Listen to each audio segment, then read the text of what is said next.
Hey guys, it's Kevin again, and this is going to be for the review for the latest episode of Euphoria. This, of course, is season 2, episode 6. Getting very close to the end here, Henry. We only got 2 episodes left after this. 1,000 Little Trees of Blood. A lot to talk about, as usual. There's a lot that went down in this episode. I'm very interested in hearing, both of our thoughts on it. But before we do get into it, I do have to introduce a new guest with me. Never been here before. Never talked about the show. So we're just gonna go ahead and introduce this person. We got Siler Trispin. Hello there. I see someone's been watching Big Brother 20. Oh, yeah. Just wait till you get to 22. You won't like him as much. Anyway, yeah, so this episode, I think it's safe to say, like, coming off the heels of last week, with just how heavy of an episode it was, I think anything following it up was probably not going to be quite as good, just because of how much they did in that last episode. But what were your thoughts on this episode overall? This episode, definitely, followed up on some stuff, Yeah. There was some stuff that's, of course, it wasn't going to be as good, but, No. I still, for the most part, enjoyed it. No, yeah.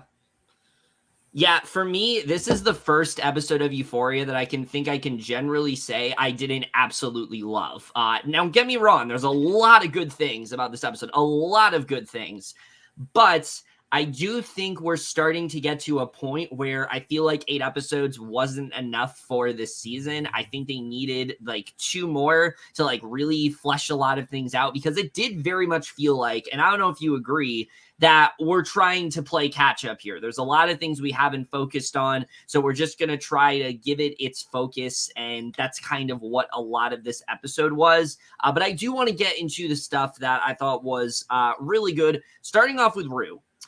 Now, this episode is very similar to episode 2, in which episode 2, I talked about how Rue is kind of the supporting character. Rue's only in about 15 minutes of this episode, if you don't count the narrations, obviously. That being said, I really do like what we're starting to get with her. I want to talk about this opening scene with the Jolly Rancher, because I really liked the symbolism of what Sam Levinson is trying to communicate here. The idea that, she needs to fully unwrap herself. She needs to fully, come to this conclusion that yes, I have a problem. I need to fix it. And it's similar to the Jolly Rancher not wanting to be unwrapped and her wanting to not take her medication. I mean, it was a very good way to start things off, I think, with the way that went down. And, what she's trying to do. You just don't know if she's actually going to do it. Yeah, it's a great way to start the episode, Yes. Rue's safe and sound at home after that last episode. And yeah, she's trying to do something, she can't do it. So Yeah, but I think the stuff that I really liked with her is that, she admits the fact that she's not really a good person and that she doesn't really know, how to change and things like that, but she has a lot of regrets. And her biggest one is with Algee. She does not like the way that she spoke to him. She knows that he himself is a former addict, and she kind of was a hypocrite in that sense, because she herself has become as bad as he once was. And if he's been able to recover, she should try to reach out to him. And I really liked what they did. She reaches out. It seems like he accepts her apology, but he doesn't do it, Henry, with he accepts her apology on one condition. He will go to her house and cook her entire family dinner. This is probably some of the most lighthearted stuff we've ever seen in Euphoria, and it was super refreshing for Rue. After what she went through last week, just seeing the family seemingly happy all together, Algee cooking them dinner, him kind of respecting Gia, telling her that like she's not alone. He understands how she's feeling. You know, him trying to tell Leslie that like she's not a bad mom and things like that. It was just a really nice moment, and I think it's kind of what we needed after how heavy last week's episode was. Yeah, it's like it was good to see like Rue and Ali like get on good terms again, Yeah. because like that was definitely needed, and yeah, it was good stuff to have like Ali and Gia, because like is definitely like telling her some stuff like she needed to hear, and yeah, I really liked how that whole thing went down.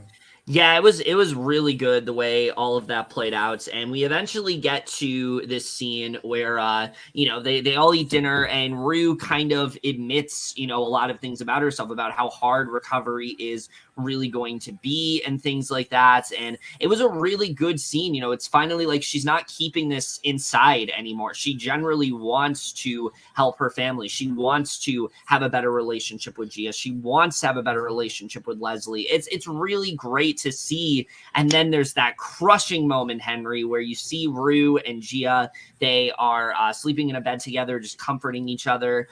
You can see that Gia herself is feeling a lot of guilt. She herself is feeling like, you know, she could have done more and things like that. You know, we see Leslie on the phone. She's trying to get Rue help. And what's happening? Rehab clinic is denying her. She's not letting her get that help. And it's really devastating to see, because I feel like this is the opportunity to like actually get Rue the help. Like, she generally wants it at this point. And I think the reason why this is so devastating for Leslie, it's not just because the fact that like she's not getting that help. It's because this might be the only time Rue actually wants it. And Nika King in that scene, I mean, once again, just give her an Emmy nomination. Like, I don't know what you got to do. Give her supporting actress. I know she's only been in like she's only really had a major part in like 2 episodes this season. It's enough for me. Like, that scene was so devastating to watch, and it felt so deeply raw in that way. Again, I think we don't get a lot of Rue this week, but I think we definitely got enough. Yeah, it's definitely some stuff there. Like, she wants to help, and Yep. it's a shame they denying her. Like, Yeah. but hopefully she gets the help she needs. Yeah, I mean, I've said from the beginning that I feel like this season has always been about like recovery and whatnot. And I feel like we are starting to slowly get there. But again, I think what's great about this show when it comes to addiction is that they understand that like addiction isn't something that just happens quickly. It takes a long time for that addiction to slightly, you know, get better and recover in that way. Like, you're not just going to recover overnight. And I think the show's doing a really good job of portraying that. I don't know if Rue is going to backslide again, but if this is where we're headed, I think especially into season 3, like, I'm very much here for it, because I think the show's very much earned the recovery aspect. Yeah, for sure. Like, rocky road to get there, but once you get there, it's worth it. For sure. So that's everything going on with Rue. So we talked about how that was, you know, very lighthearted. The rest of this episode, not really the case. Everyone else is going through some shit, Henry. Let's talk about Nate, because look, say what you want to say about Nate and how he's a terrible individual, because he is, but my God, Jacob Elordi is fucking amazing as this character. He is so chilling, especially when Nate like wants something done. He's so terrifying to watch, and I feel like this episode, you know, very much reminded us of that. Like, this reminded me of like the carnival episode where like Nate is confronting Jules and, you know, like insulting her and things like that. Like, this was very much on that level for me. I absolutely loved Jacob Elordi's performance in this episode. We get a little bit more insights into Nate here. You know, after his father's left, he's kind of the man of the house now. You know, Cal's left him this note basically telling him, like, you got to be the man of the house. You got to be the one to take care of everyone. And What did you think of this whole arc they did with him, Henry? Yeah, like, it was definitely, like, stuff happening, like, Yeah. what was that? Like, I don't know. Khaled Jacobs is gone for who knows how long. Yeah. And yep, stuff's going down. We did see a lot of like his mom, which was nice. Yeah, I wasn't expecting, like, a lot of this episode actually focuses on like the mothers, and I liked that quite a bit. Because I think that's something that they've kind of done like an okay job with, like kind of showing how like these parents have influenced like their children's behaviors. And then kind of contrasting that with Leslie, who actually is a good mom. So I really enjoyed that, but I was not expecting to get as much of Marcia as we did in this episode.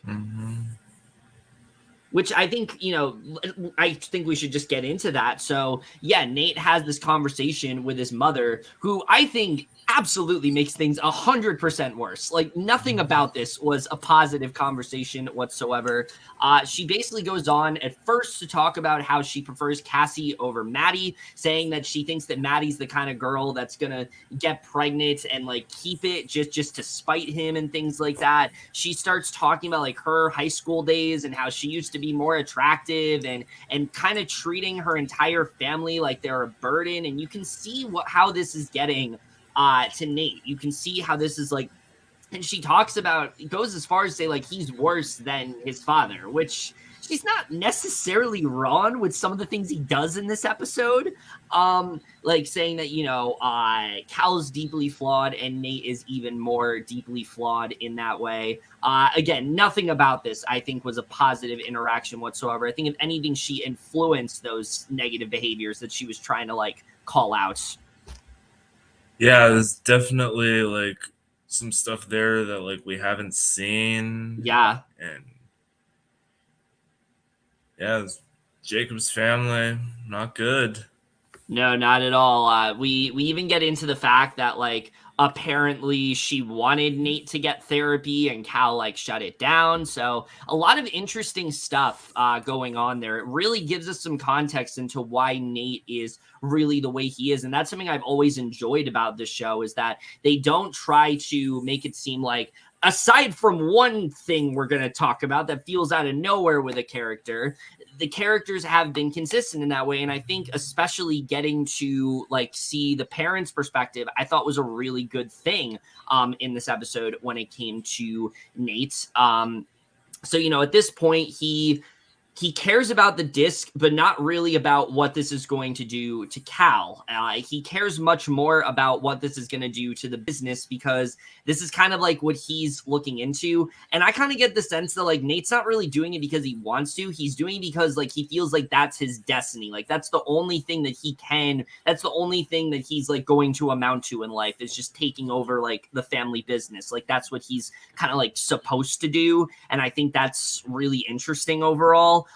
We also didn't point out the fact that his mother literally says that like he hates everyone. Like it's not just Cal. He literally has a hatred for everyone. And I think that's very much the case. I think Nate's very like misanthropic in that way.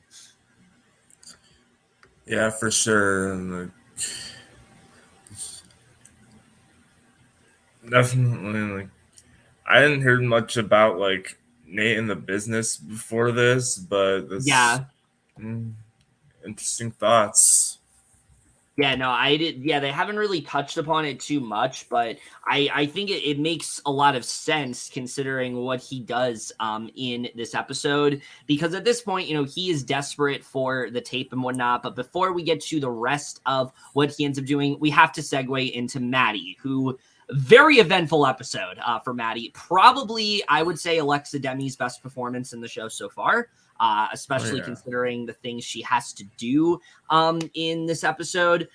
We start things out and like she's obviously pissed at Nate. She wants revenge. She's mad at Cassie. Kat this is the only time I'm going to say something positive about Kat in this episode. I like that Kat basically called her out and said, like, yeah, I always thought Cassie was a bad influence. And like, you should have known that from the beginning. And it makes sense because like, I think the relationship is very like give and take. Like Maddie gave to her and then Cassie just kind of like took it away. And I think we kind of, see that. I don't see this being like a repairable friendship, Henry. Like, I think they're kind of done, and I don't think we're going to see them like rekindle anything. Yeah, that definitely like, fucked what happened. Like, literally. Yeah. And I mean, Maddie's at a point where like she's like violently threatening Kat. Well, not threatening like to her face, but like she's saying that she wants to kill her and things like that, which I believe. Like I believe something definitely is going to go down next week, but we'll have to see what happens there. But the other big part next of it 2 weeks. Oh yeah, true. 2 weeks. Yeah, there's 2 more episodes. I meant. I think something's gonna go down in the next episode. That's what I meant. Yeah. Because we kind of see something in like the promo of like her like Cassie like running away from Maddie, but we'll get into that.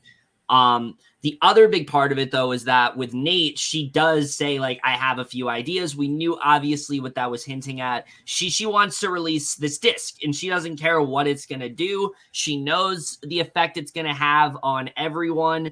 And before we see her do that, we get to see a little bit more of her as a babysitter. And I'll say this was something I enjoyed seeing, but I wish we got more of it in this season because we haven't really seen anything with this since episode 2 with her and like the creepy mom that she's babysitting for. Like, I wish we got to see more of that peppered throughout the season, because while I do think this conversation with Samantha was really good, and Minka Kelly especially did a good job in this scene, I just wish we got a little bit more of that overall. And I think, again, that's what I mean by like they were trying to play catch up in this episode.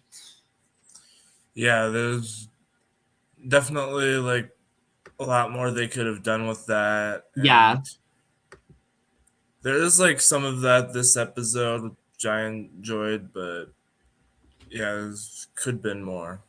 Yeah, definitely. I think they could have done a little bit more there, but I do really like the conversation that these two have where Samantha basically talks about how, well, I had a friend, similar to Cassie, and I kind of fucked, I had a friend similar to you, and I kind of fucked her over, and that, she slept with her boyfriend multiple times, and the two of them aren't even on speaking terms anymore. And this really gets to Maddie because... And this is why I think they should have shown more of Samantha, is that she really looks up to her. She sees her as like this, perfect mom that like has everything going for her. And we haven't really gotten to see that this season. We haven't really gotten to see her like get close to her and like form this close relationship. The most we saw of it was in a montage. And I really think we should have seen more of that because it would have made this scene that much more effective. But I do really like the parallels here showing that like this is something that's happened before, and that while Samantha's like in a good place now, like she tells Maddie not to worry about it.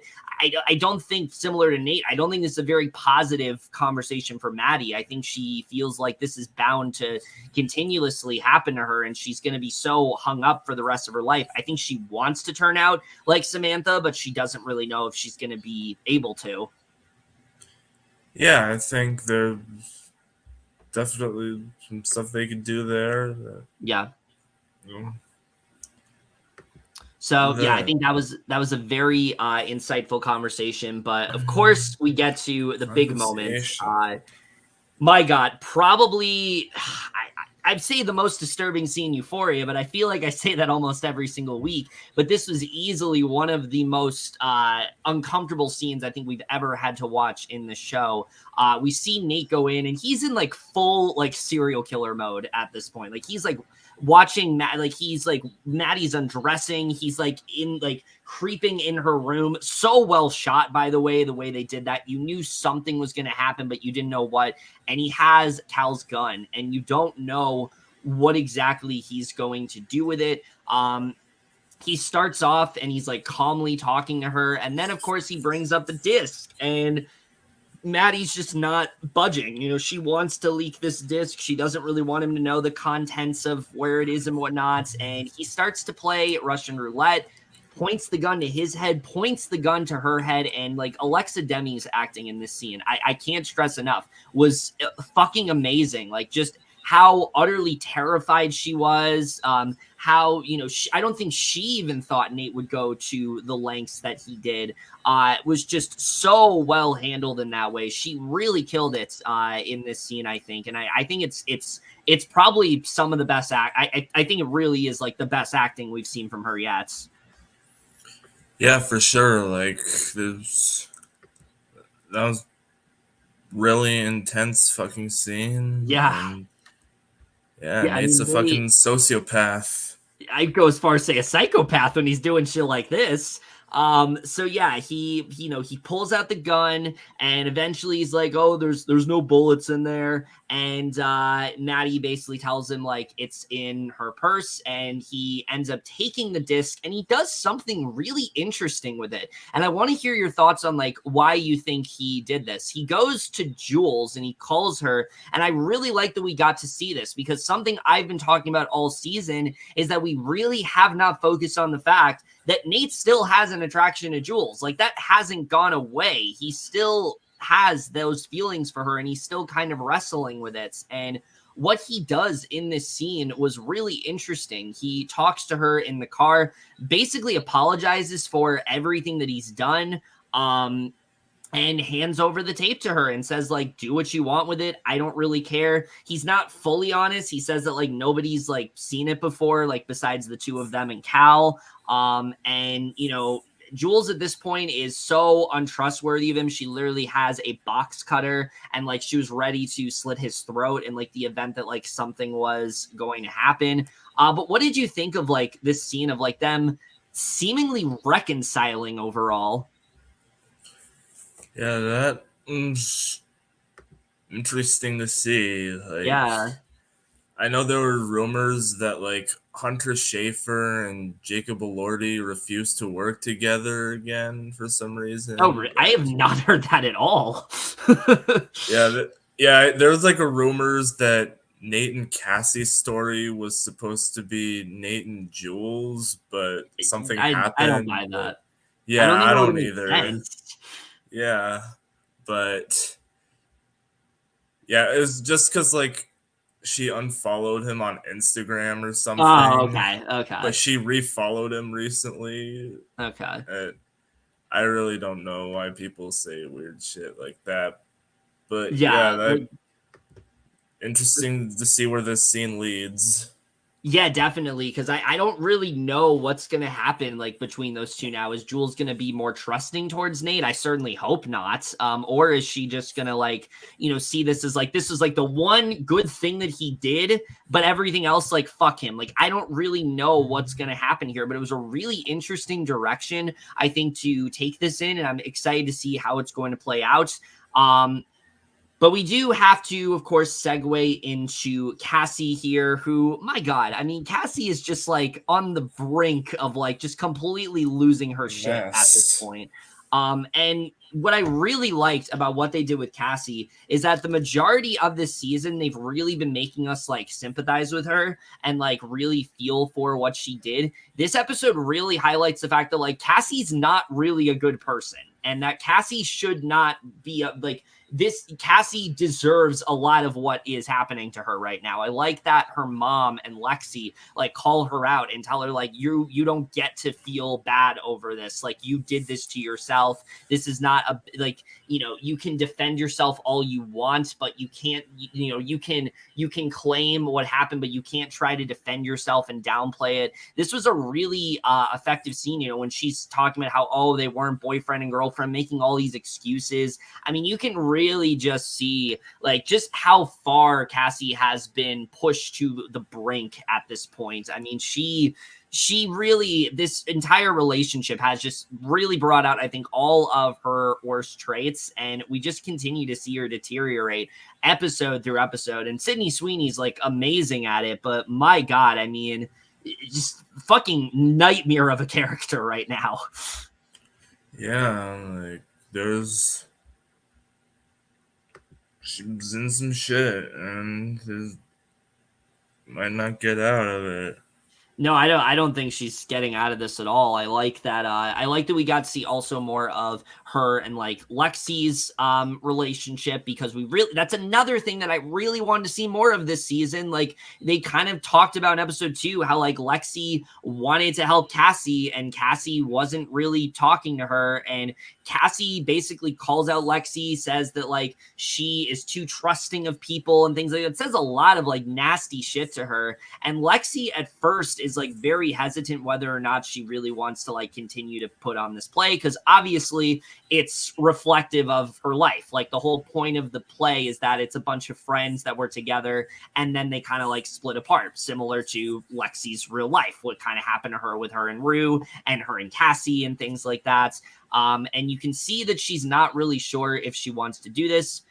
But this leads to something that I'm very happy we got to see more of, her and Fesco. We actually get to see more of these two bonding, and my God, I mean, just the chemistry between like Maude Apatow and Angus Cloud is just electric. Every time they're on screen, they work so well together. This is another thing that I just wish we saw more of, especially because like I feel like I know what this is leading towards, Henry. Like, I feel like something bad is going down with Fesco next week, whether he dies or like Ashtray dies. I'm not really sure. But like, this is definitely leaning towards something, and I wish we got a bit more of a build up to it, because it's going to be that much more, I think, of an emotional gut punch. Yeah, they love seeing more Lexi and Fez. Oh, yeah. And bonding over movies. Yeah. Good stuff. And getting high, watching Stand By Me. Yeah, it's great. And yeah, it's definitely like some shit's gonna go down with that. Like, definitely being hinted at with like that one scene with like Faye. Yeah, I was about to talk about that. Yeah, so we do find out in this episode that not only does Faye know about what's gone on, she's basically a full-on informant at this point. Like, she's been there to kind of like get intel, and she, her boyfriend comes up to her, says that I'm going to corroborate all of this evidence, and something's going to go down with that next week. And, considering that next week's episode is like heavily focusing on the fact that like Fesco is going to make it to the play, he's going to be there in the front row, something's going to go down. He's not making it to the play. Yeah, definitely. Like, this. Yeah, it's going to be like some shit. Like, I want it's going to happen. No. But it's not going to be good. Yeah, no, I don't really know what's going to end up happening there either. But again, I like that we got to see more of these two interacting. I think it's been one of the best parts of the season, one of the most unexpected sort of bonds of the season. But I just wish we got a little bit more of it, because I think that it would be that much more effective overall. Like, they've done enough good work to where it's not necessarily like an issue for me, but it is something where I'm like, I just wish we saw a little bit more, because I think that the scenes we've got in between the two of them have absolutely been some of the best of the entire season. So I really like what they ended up doing with that overall. Yeah, definitely. Like, I remember like there was like a rumor that it was going to be 11 episodes, but yeah, I think it was supposed to be originally. Yeah, it's probably like COVID. Yeah, because like I guess like a season takes a while to film. Yeah, so like they just want to get it out quickly, but still, season 3 is gonna take even longer probably because of Sydney and Zendaya's schedules. Oh yeah. So I definitely think it's gonna be a while before we see a season 3. But let's get back into this season before we talk about that. Obviously, the way things end on this plot line, at least, is very interesting to me with Nate and Cassie, because basically it seems like they're gonna continue their relationship after everything that's happened, how much turmoil it's causing everyone. They're just going to continue to be in this relationship. You can see that Cassie doesn't want to. She tells Nate, like, I've given up everything for you, starts punching him, but then they kiss, and it seems like they're going to continue to be in this relationship. And it's be bad. It's going to be really bad, Henry. Like, I think something is definitely going down at that play next week. I don't know if Maddie's gonna like physically hurt Cassie or anything like that. I do think like Maddie's done with Nate. Like she has to be after what he just did. She has to be. Like I don't see her going back to him after him literally threatening to like point a gun to her head. Like I don't see that. But I do think that there's gonna be some kind of altercation between like Maddie and Cassie next week. Yeah, like definitely like some shit's gonna go down at the play. Like who knows? Like maybe there's like a copy of that video that Maddie made. That's true. I think she does have one for sure. I think there's like because I think she still is gonna try to release it like in spite of everything. Yeah, there's definitely shit gonna go down at the play. Yeah. So we'll have to see what ends up going down there. But basically, that's everything we get in terms of those storylines. Now I want to talk about the one thing that I really just did not like at all in this episode. Honestly, really bad. Generally, a really bad plot line. Let's talk about Kat, because we've been talking about for weeks now how there is this ongoing rumor that like there's tensions between Barbie Ferreira and Sam Levinson. They had different directions for the Kat character. Barbie Ferreira threatened to walk off sets, and Sam Levinson's response was, "Okay, I'm just going to cut all your scenes in half." And with the way this plays out, I believe it. At this point, I believe it, because there's no excuse for why Kat is being written in the way that she is. It's one thing to give her like one scene every episode and at least give us something that like is compelling. It's another to just completely shit on that character. And that's absolutely what this scene does. Because we get this scene where basically after Kat talks to Maddie, she talks to Ethan, starts off talking about how, you know, she wanted to meet up with him for something urgent. He knew it was kind of bullshit. She's like, "Oh, we're just on a date." And then she makes up this lie that she has like a terminal illness and he doesn't buy like any of it, and basically like gaslights him into breaking up with her. And like, I fucking hated this scene. Like, I'll be straight up, I really disliked this scene a lot. It's probably the worst scene I've seen in Euphoria so far. Henry, what did you think of this? Yeah, like I agree. Like definitely like the worst scene that the show has had so far. Like, yeah. It just like comes out of nowhere. Very much so. Like it's like, oh, what were you gonna say? Yeah, like it's people were saying like then like if you're just gonna do this, just don't have the character. Yeah. But like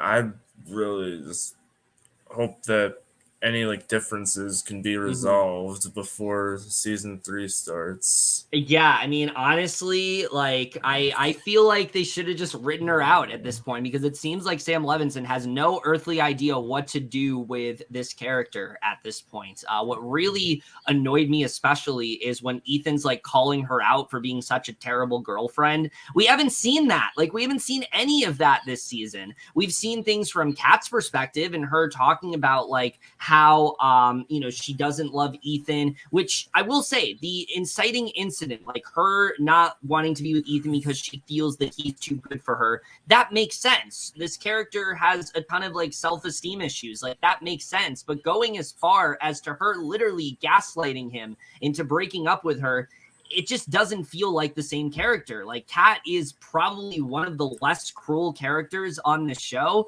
and this was just like unnecessarily mean to take her character. And like, I would go as far as say this scene was mean-spirited in that way, because the way it was directed made it seem like we should be rooting for these two to break up. We should want this to happen. And like, yeah, did I want Kat to break up with Ethan because of what they were setting up? Yes, but not in this way. Not in this way at all. This was not the way to do it. If you wanted to make this work, you really should have hinted at throughout the season that like this is not a good relationship, that Kat's like not being truthful with Ethan. She's being like dismissive towards him, but we didn't see any of that this season. And so it just really left a sour taste in my mouth. Yeah, there's definitely like much better ways that could have been done, and like, yeah, we just don't see a lot of like Ethan besides with Kat, and like we know like nothing about probably him. should. Yeah, no, and like Austin Abrams is a main character on this show. When they show like the main titles and like starring, Austin Abrams is in there, and it's like, why are you promoting him to a main character if you're not going to do shit with him? I know you hinted at the fact that like you thought they were going to do like an Ethan like flashback, and they never did, and I don't know why, because like I feel like Ethan, the thing that sticks out about him is that he's like the only like male character in this show that isn't a complete asshole besides like Ali. And I want to see more of that. Yeah, I know there was like a theory that like Kat was just like imagining Ethan, but it's like, no. No, definitely not. That would not make sense at all. Like I know, like, I know. Plus the fact that like we've seen his parents now, so it's definitely not true. I know Sam Levinson's trying to be a bit like artsier this season, but that would be a step a little too far, I would say. I'm glad that did not happen. What I really think I'm just getting at is I just wish that he either wrote Kat out entirely because he didn't know what to do with her, or just accepted the fact that like Barbie Ferreira wanted to do something different, maybe give her a little bit more like control of the character. He did it for Hunter Schafer on Jules's episode. Why couldn't he do it for Barbie Ferreira? It feels like a toxic masculinity thing, and it's really annoying. So yeah, overall, look, Sam Levinson's like a really good writer. He's very good at writing characters, but I do not know what he was thinking when it came to this storyline. Like nothing about it adds up. It doesn't connect to what we see in season 1. And I don't know how you redeem Kat after this. I really don't. I don't know what they're going to do with her moving forward, but I don't know what they're going to do. Like, honestly, I feel like you just got to like write this character out at this point because she's not working anymore. Yeah, like, definitely, like, maybe we'll get, like, more special episodes between 2 and 3. Like, that'd be cool. I know, I know Allie was talking to me about this. She really wants, like, a Maddie-centric one, and I think that'd be good, too, if we got that. Yeah, definitely. Like, I saw, like, something saying we should get, like, Nate, Maddie, and Cassie ones. Yeah, I agree. I think that'd be good if we got cool that. To see. Yeah, I would definitely like to get that. But yeah, that's everything going down in terms of story for this episode. Like I said, obviously a lot to talk about. Let's get to the directing here, because I will be honest, I don't think this was the best directed episode of Euphoria. It was not tonally consistent, but in the sense where you had some lighthearted stuff going on, which was good, but then you had some really like heavy stuff going on as well, and some of it felt like it could have been in like different episodes and things like that. Different conversations that we got in, I think, would have been more effective if they were in other episodes. But overall, like, there were still some strong moments here. There were even moments of levity. Like, I love the moment where Rue's about to talk about Jules, and she's like, you know what, fuck it, I don't want to talk about Jules and Elliot right now. I thought that was a funny moment overall. I'm sure we'll check in with them eventually, but it makes sense for Rue to not want to want to do that. Yeah, definitely. Rue was not omniscient as she was the narrator. She's definitely not as omniscient. But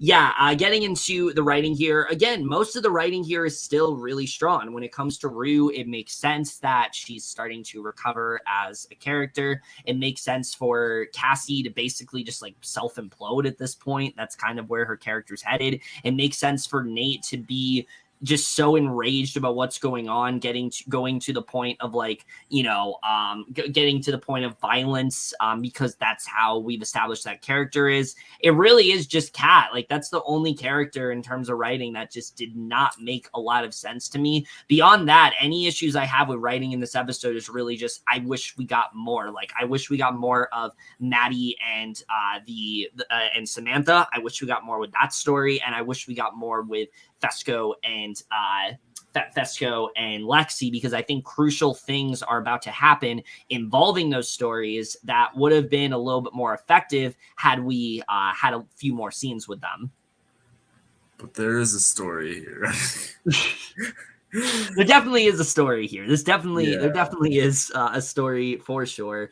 Cinematography, as usual, fantastic here. So many great shots. Like I said, the one especially that got to me is right before Nate pulls the gun, has the whole thing with Maddie, when we're just lingering on that shot of him like in the corner. Just amazing stuff. It was so unnerving to watch, and it's definitely one of maybe the scariest scene Euphoria's done yet. I legitimately didn't know what was going to happen there. Just really great stuff overall in terms of cinematography, as usual. Oh yeah, there's a lot of like intense shots. And worked very well. Yeah, there was one I saw as well. I didn't notice it as much, but like they showed both the tape and then they showed both like the disc and then Nate with the gun, and it was a really good way of like symbolizing like two things that can harm a lot of people. Like they're both weapons, but they have like completely different uses. Obviously, I thought that was really cool. The opening scene with like Rue and the Jolly Rancher, a lot of great stuff going on in terms of cinematography here. Score, as usual, is just fantastic. The editing was not great in this episode. I will be honest. I do not think the editing was that strong in this episode. I think it was honestly pretty choppy, just jumping from one storyline to another. I think that it just felt a little bit unfocused to me, very much like we haven't focused as much on these storylines, so let's try to focus on them a little bit more now, and I don't think it really worked quite as well as it should have. But at the end of the day, like, I do still really like this episode. Like, I don't want to take that away at all. I think this was still a very effective episode, Euphoria. There's a lot of great stuff going on here, whether it's Rue and the recovery stuff and with Ali, and of course, the heartbreaking scene at the end, Nate and him going on this mission of sorts, and then him, straight up violently threatening Maddie to, like, give him the disc. One of the most intense scenes I think the entire show has given us so far. Amazing performances from especially Jacob Elordi, Alexa Demie, and Sydney Sweeney. I think they really were the stars of this episode for me personally. Some great stuff with Lexi and Fesco. A lot of good buildup here. I just think that it could have been a little bit more tight. I think if we had a few more episodes this season, I think overall this would feel a little bit more satisfying. But at the end of the day, I do still really like this episode. The only thing that really just brings down the score to be a little bit lower for me is just how bad that one plot line was. It was bad enough to where it went from like a great episode to just like a really good one. So I am going to give this week's episode a B. It's still good, just not quite on the level of some of the other ones.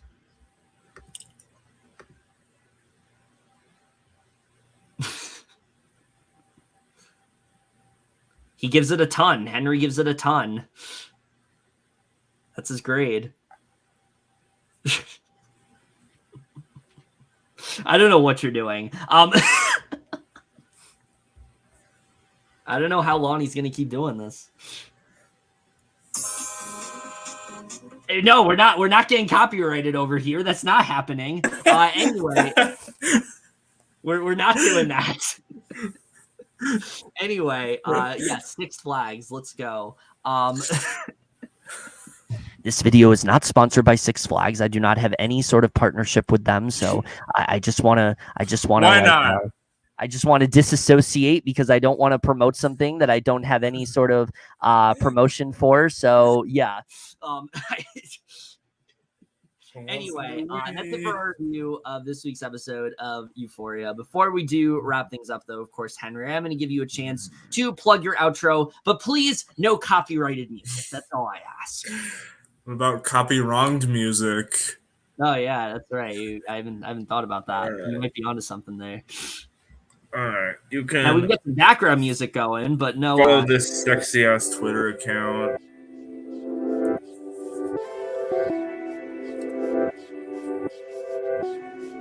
This is music that StreamYard provides. Yeah. Follow Henry right there. Let's go. Follow me. We're on our way. All All right, we're gonna stop this. Right. Anyway, that's it for that's it for our review of this week's episode of Euphoria. As always, comment down below, let us know what you guys thought of this week's episode. That's it for this video. Hope you guys enjoyed it. We'll see you guys in our next video, and we will see you guys for that. Okay, bye, and go fuck yourself. Moving on is a chance. Take any time you try to stay Burritos. together. What about burritos?